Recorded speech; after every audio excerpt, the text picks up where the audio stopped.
What's up, fight fans? We are back at it with another edition here at Round One Sports TV. Where do you come to get all your boxing and latest news? Here. So please, if you haven't already, subscribe to the channel. Please give the channel a like, comment on the channel, and let's get right into this boxing news.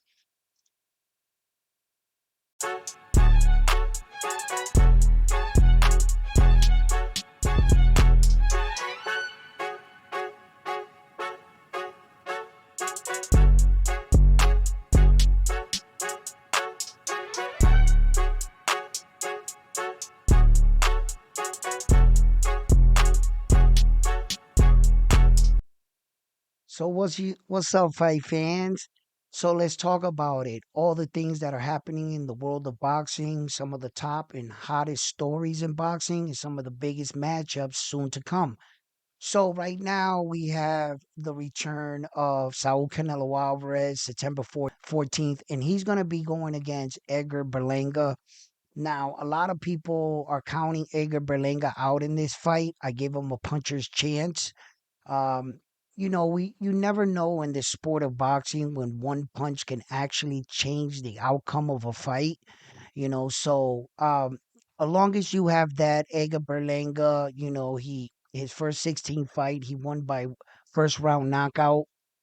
So he can crack whether or not he can catch up to Saul Canelo Alvarez, and whether or not Saul Canelo Alvarez, which most of us deem him to be a more experienced fighter, more championship experience. He's been in these situations, big fights, big moments, and Saul Canelo Alvarez has been at on the top for a very long time. Berlanga has a huge obstacle in front of him. I wish him nothing but the best. You know, I hope that he really comes up for Puerto Rico and he shows up and shows out. He doesn't always have to technically win the fight. As long as he gives a good account of himself, I think the fans would love him. And it would show that Berlanga was serious about wanting this fight, being that the fact that he won the title, he won the fight that put him to be the number one contender for the WBA, and that's how he's getting this fight when most people questioned how he got up here when he fought a title eliminator, to get there. So, um, look, there are a lot of people in this weight division at 168 that I believe would have gave Saul Canelo Alvarez a better fight.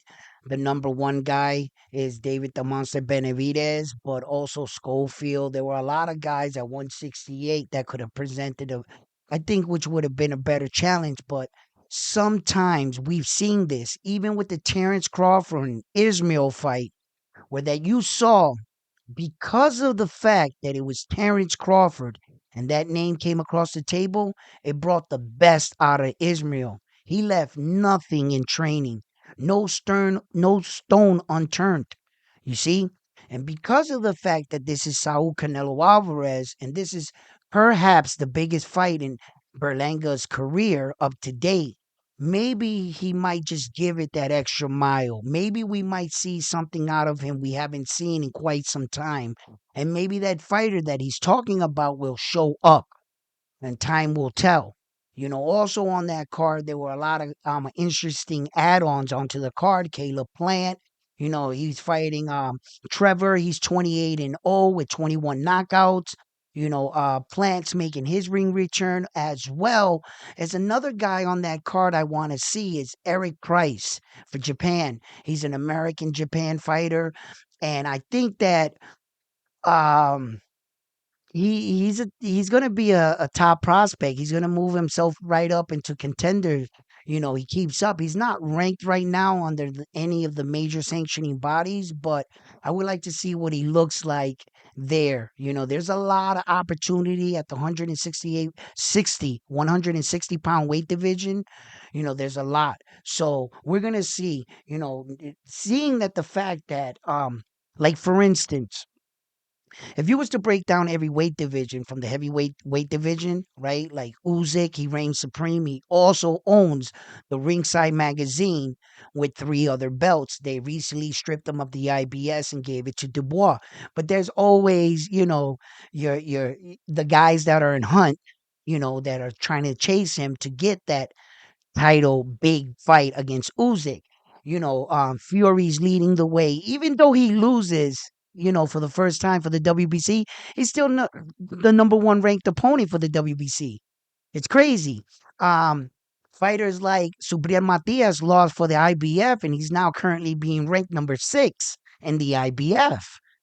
So it just goes to show you the WBC likes their fighter and they want to see them back.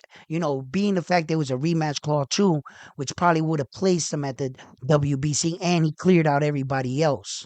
Which there's different situations. There is. It's not always like what it seems on the outside, where it's like, oh, he loses a fight, favoritism. No, he was really dominated. He beat everyone. You can't put him under the guys he beat. So that's when he can hold that number one spot.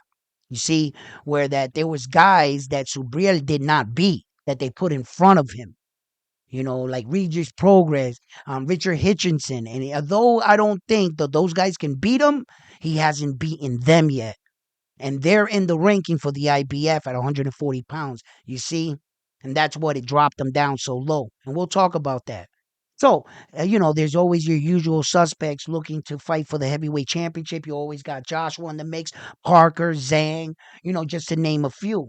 Going down a bit, a couple more weight divisions down to 175 pounds, right? It's just one of the biggest fights that are coming to fruition now. You're gonna have Arthur Benavite against Demetrius Bivol. And that's a big fight right there, because on the wings, the person waiting in line for the next shot at those belts is David the Monster Benavides.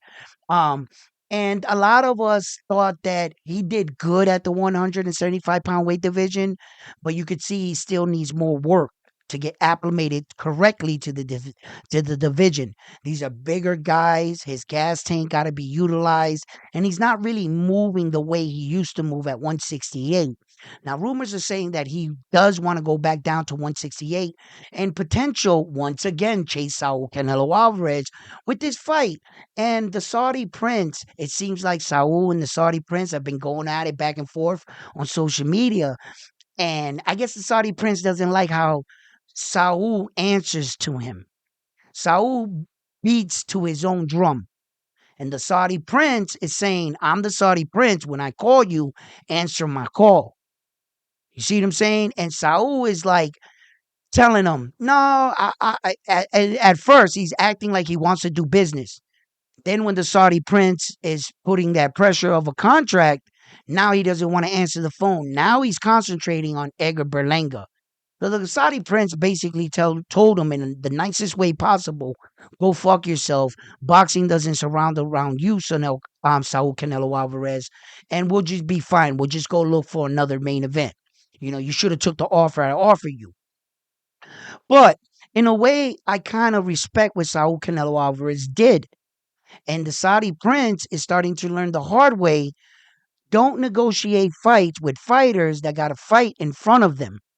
Because so far, several of the fights, not one, not two, not three, but more than 3 fights that the Saudi Prince was trying to put together in the future, those opponents lost.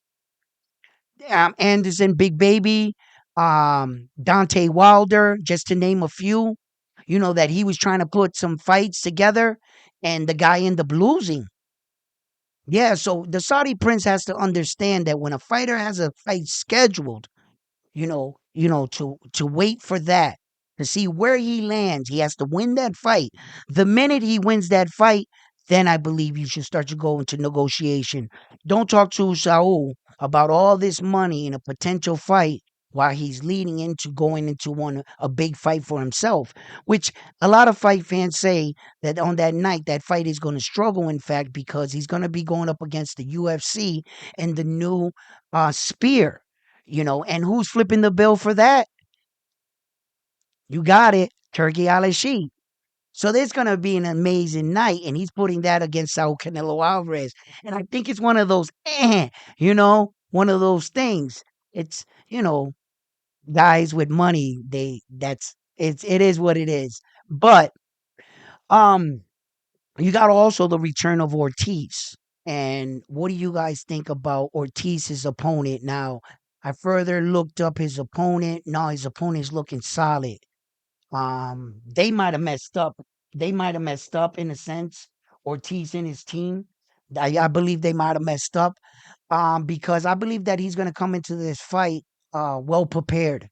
And so uh yeah, man, I'm thinking that this is gonna be a much tougher fight for Ortiz than I initially thought.